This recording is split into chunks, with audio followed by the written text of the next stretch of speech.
thinking about this while I was listening to you, because you're dealing with these institutions that are sort of somehow inherently boring, that they produce policy documents, and yet through this lens they seem somehow interesting, to me at least. Is it like a different, is it like a different part of the brain that there's sort of a narrative dimension that you're somehow coming at it from a different perspective? I'm sort of trying to think out loud about what is it about speculation as method that makes it interesting. Are we bringing like fiction to nonfiction, and then a sort of a different part of your, somehow you then see it differently? This is like kind of my open question to actually both of you, but please go first. Okay, of course.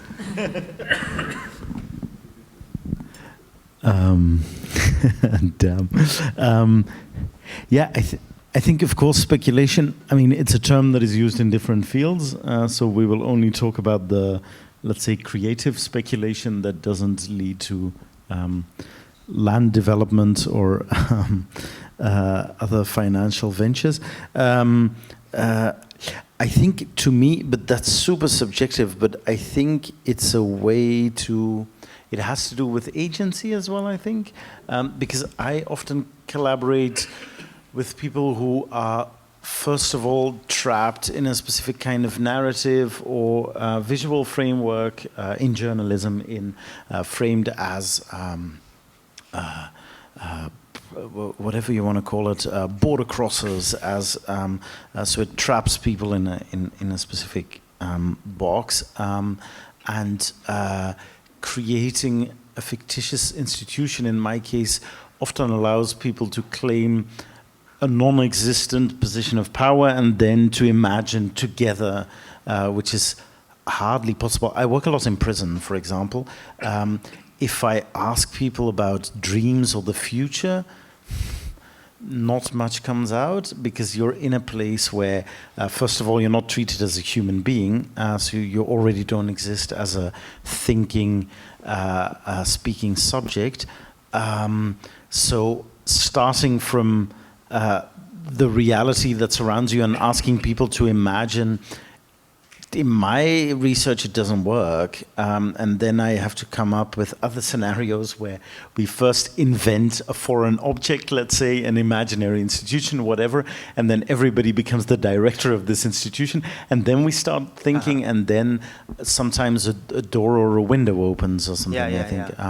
And this I've had in many different projects. It's the same with, because I also collaborated on a film project at some point where we asked people to assume whatever role they wanted to take in the process. So some people became directors and then started speculating from there. Like you just take a wholly new position in the storytelling, and that often open up things. I'm reminded of how, like, I mean, it's completely different, but so when it's difficult to speak about difficult emotions, you could put like especially with children, because we have this theme running today. If you have a puppet, then suddenly you're kind of at a distance.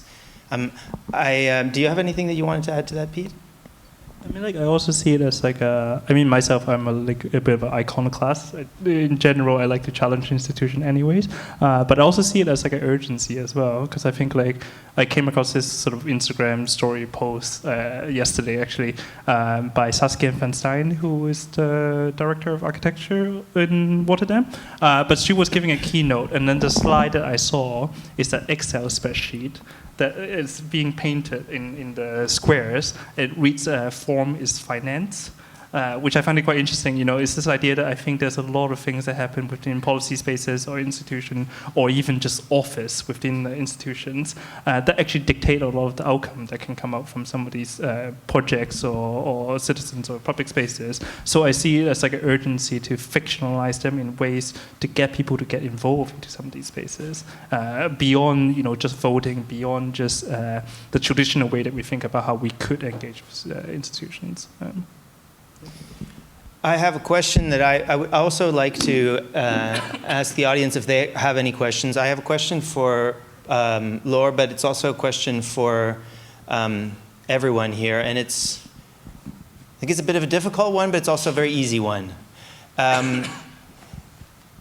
Is there a European dream in the way that there is an American dream? Everybody knows about the American dream, but is there a European dream? And if I could maybe I got this from the book actually. This was it's not just me who's dropped this out of nowhere. This was what Wim Wenders asked as a kind of Justice League of, there was, I think Rem Koolhaas was part of this, along with a number of other important cultural figures. And this was what he kind of brought to the table. And it made me kind of think about that, because I think also the concept of an American dream would be something that you could certainly critique. Yeah, so I was wondering if that's something that you see in your work in the work in curation that you've done. Is that a way of understanding what artists are working with? How would they relate to that? Would that be something that they would kind of find useful or reject? Yeah.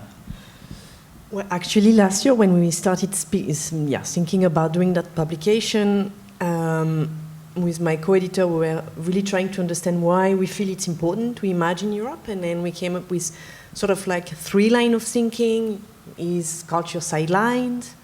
And one of them, or is Europe still holding on its values? And then the third one, I think I could not formulate it at first, and for me it was more this idea of there is a sort of an aesthetic deficit, like, Europe is really struggling to present an image of itself. I mean, it's quite interesting if you look at actually the so-called Brussels headquarters. I mean, you see like the way how it's represented through building and architecture in Brussels. It's, it's not very inviting.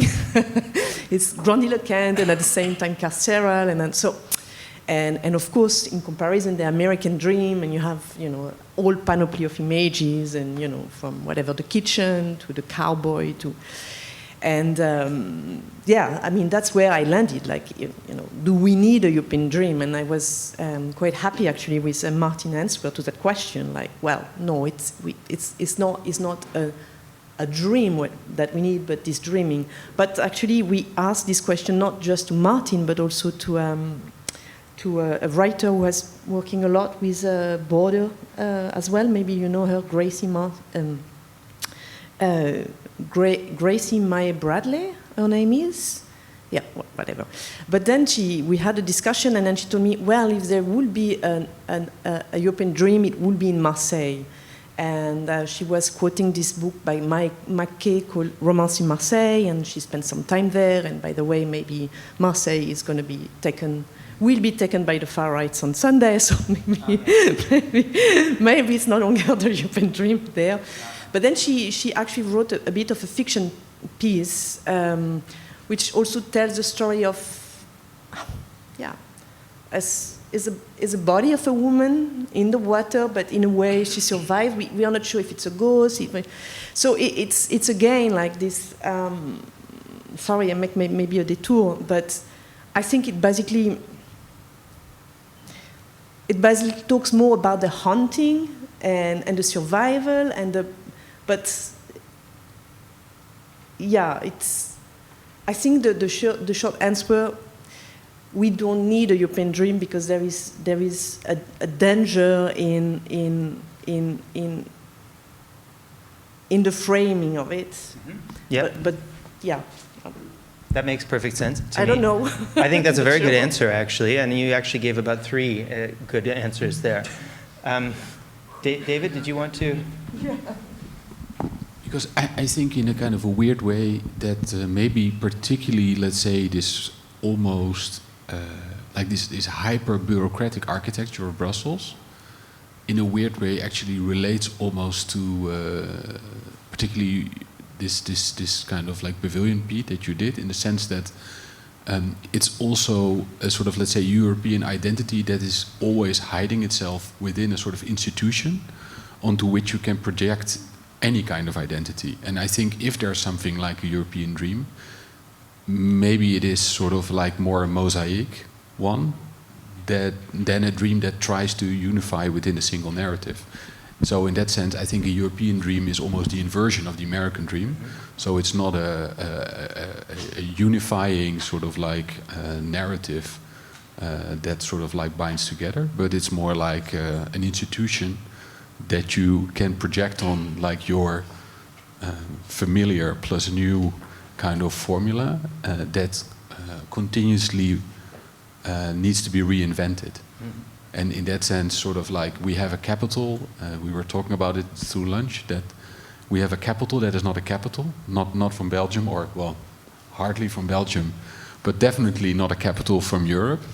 We have institutions in Europe that hide themselves as institutions, whereas at the same time they're incredibly efficient, you know, despite sort of like media stories, the European Union in terms of like what they do in terms of budget. Simple, the efficiency of the bureaucracy is actually quite impressive, right? So I think that is, if there's a European dream, it's sort of like almost an empty vessel that can sort of like cater any kind of identity.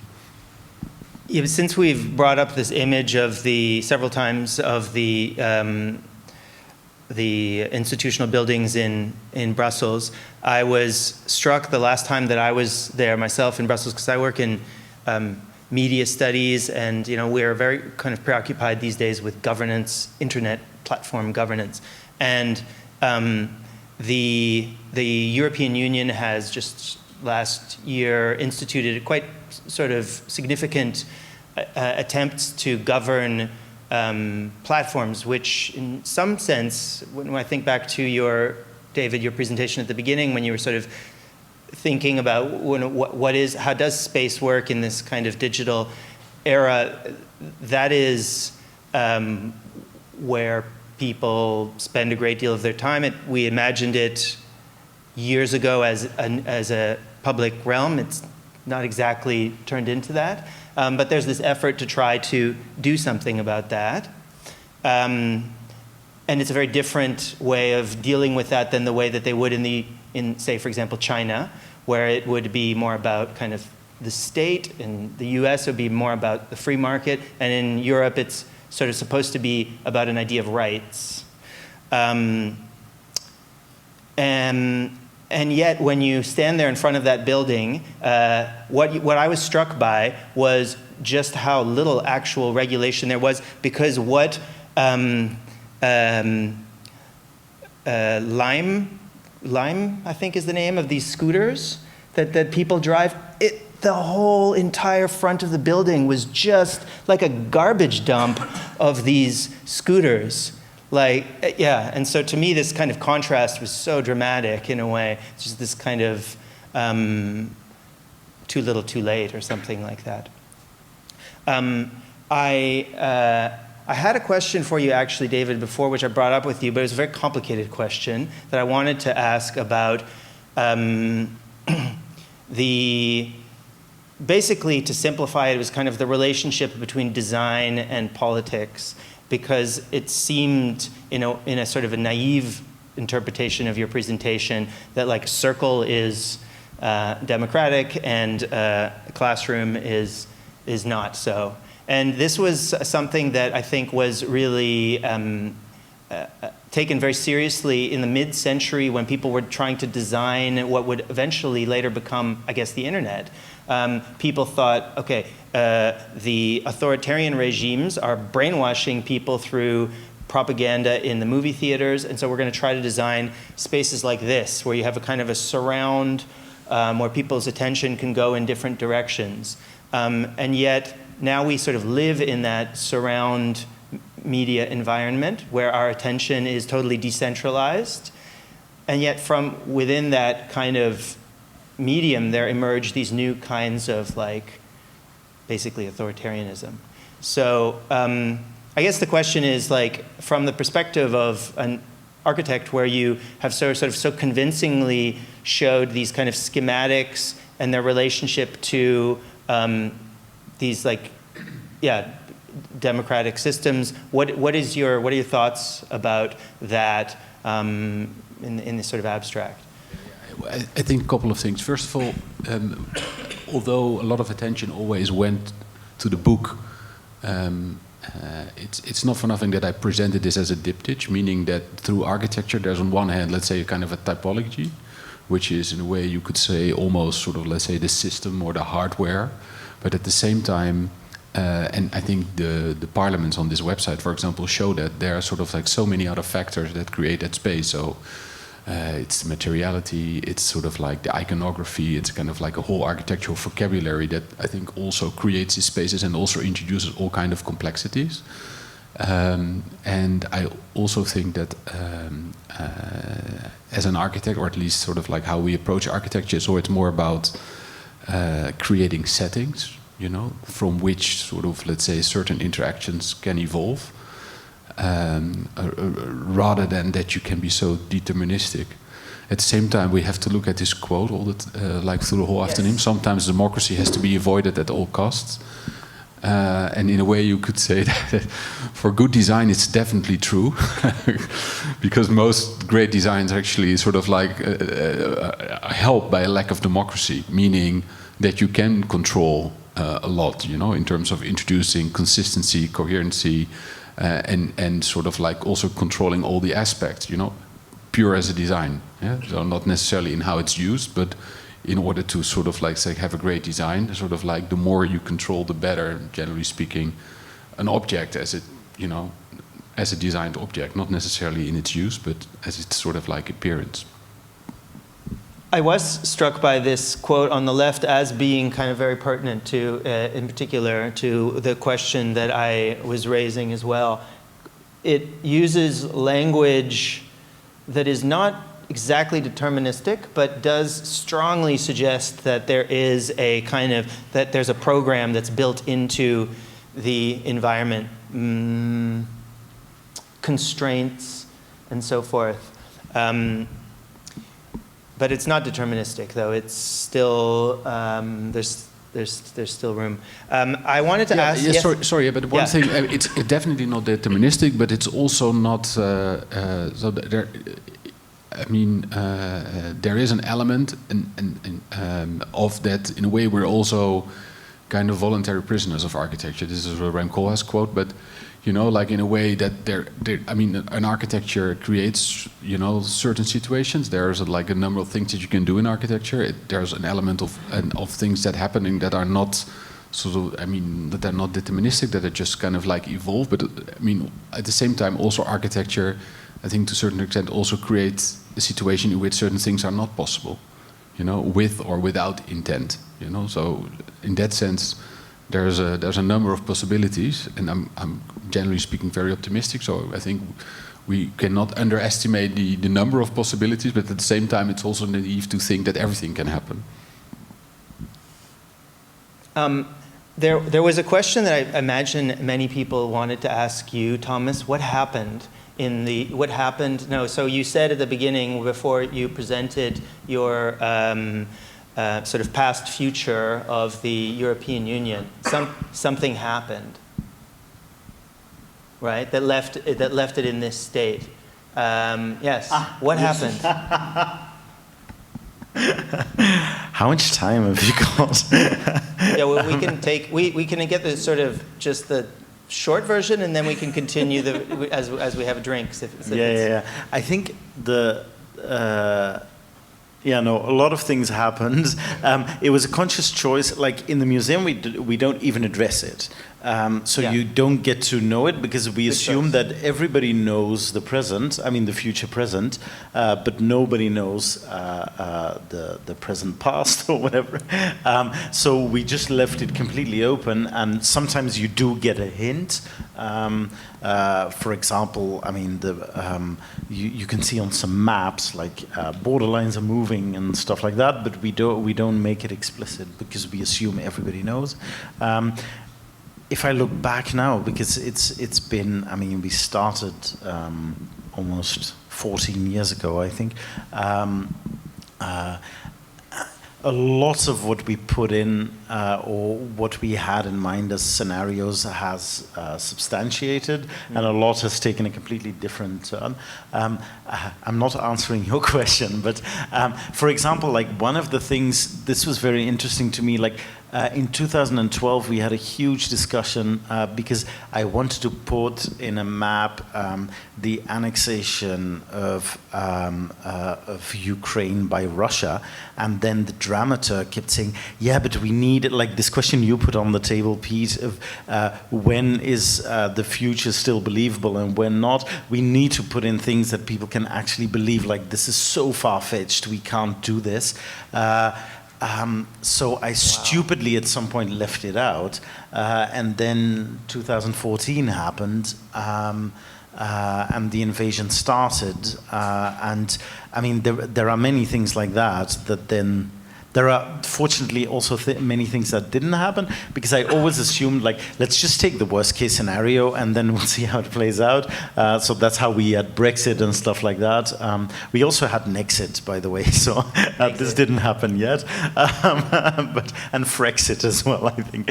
But so I don't know, but many things also didn't happen. Yeah.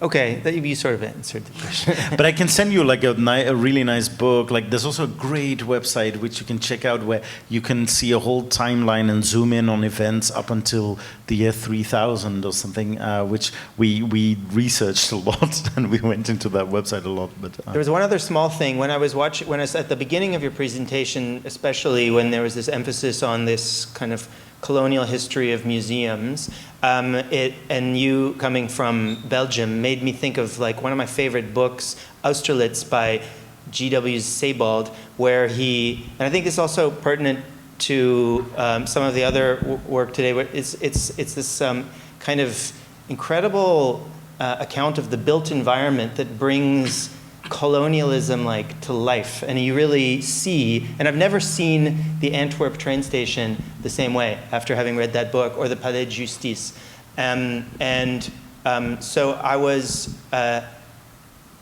just thinking I would love to have this tour of your city. Is that something that you actually can I see the city through your eyes in this, through this, see this kind of colonial legacy in the way that I got from that book as well? Yeah, that's interesting. I would never even dare to compare my work in any way with a book like Austerlitz, but I did develop like a tour as a method, like in parts of the research process is a tour basically, which I do sometimes, which is a tour.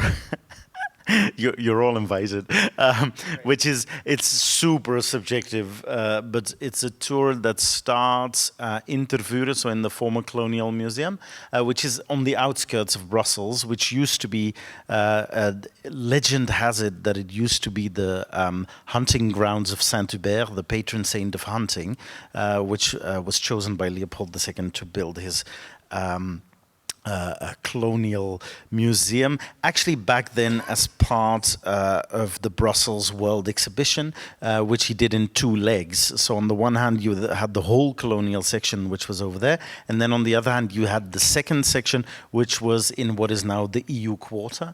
And so the tour goes from the Colonial Museum, then takes the tram, because the tram line was also built for the World Exhibition.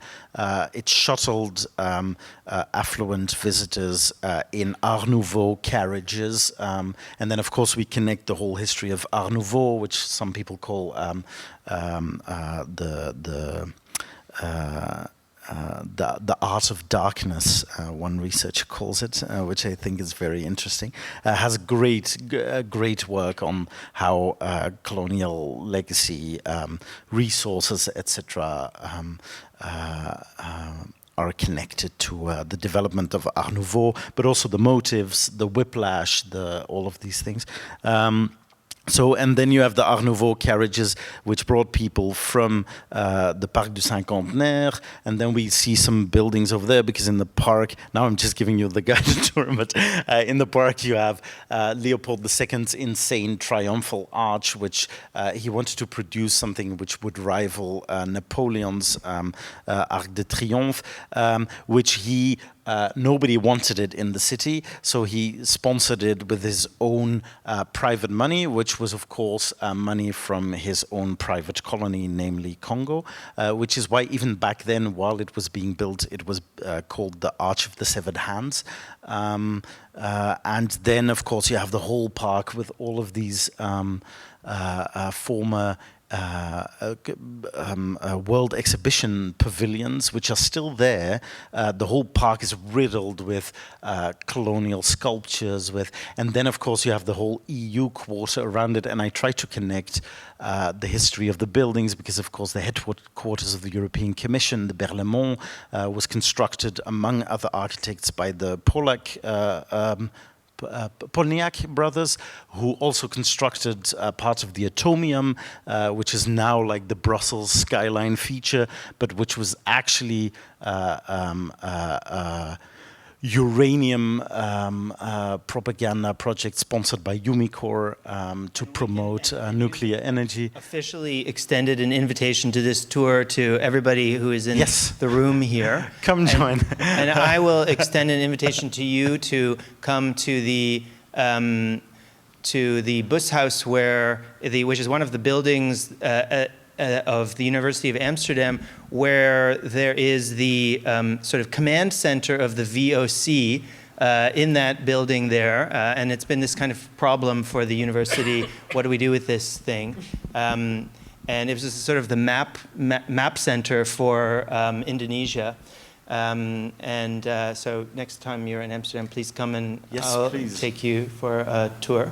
Thank you. And so, well, having mentioned the University of Amsterdam, who are great, we're very grateful for the support of the University of Amsterdam putting on this event. I want to thank you, Laure, for your presentation, and Pete also for helping make this imaginary parliament happen, and Thomas and David, and the ghost of Marcus as well. I would like to each of you, I would like to ask you as we're having drinks, as everyone's having drinks, I'd like to pull you aside for a second and ask you what you think is the future of European democracy. And you can answer in a purely speculative way, but this will be the last thing, and meanwhile we will have drinks. Thank you, everybody, very much.